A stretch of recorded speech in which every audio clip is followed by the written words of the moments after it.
Junior offensive lineman Korliss Johnson, as the Demons are coming off an open date and finally get to play at home a lot. 3 games in the next 4, 4 games in the next 6. Korliss, what can the home field do for this football team?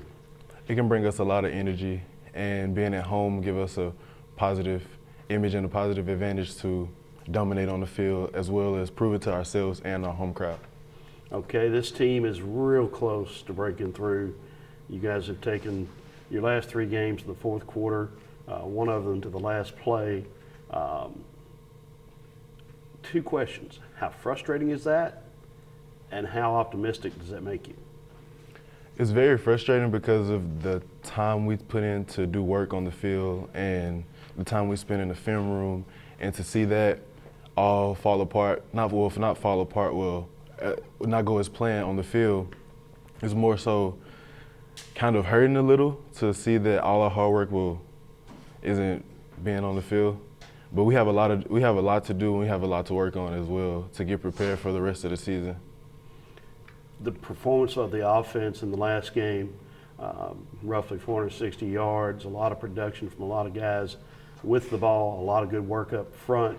How much does that help you guys going forward?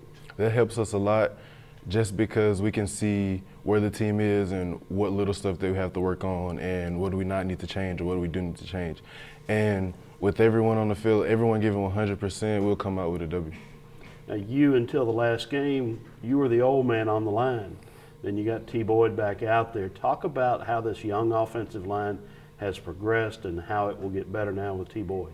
We've progressed a lot since camp, and with everyone, with all of the first line, we've come together so much.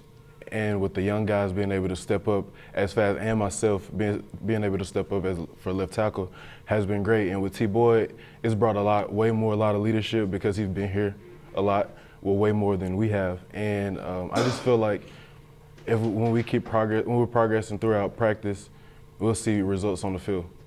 Okay, speaking of results on the field, you're certainly looking for that Saturday against Kentucky Wesleyan, a team that you probably know nothing about at this point. Except you know they're from a lower division. So how do you approach a game like this? You still approach it as a playoff game. And what do you have to get accomplished in this game? To get a W.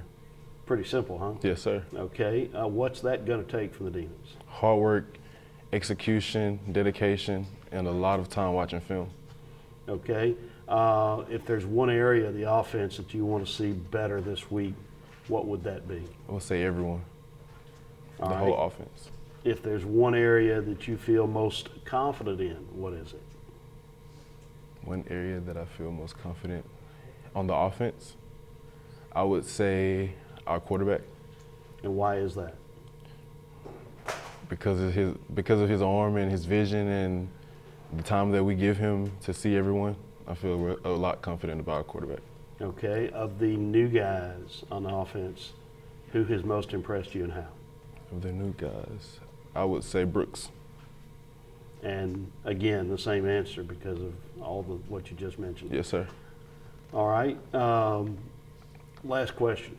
Who among the offensive coaches, other than Coach Norton, is the most entertaining to watch?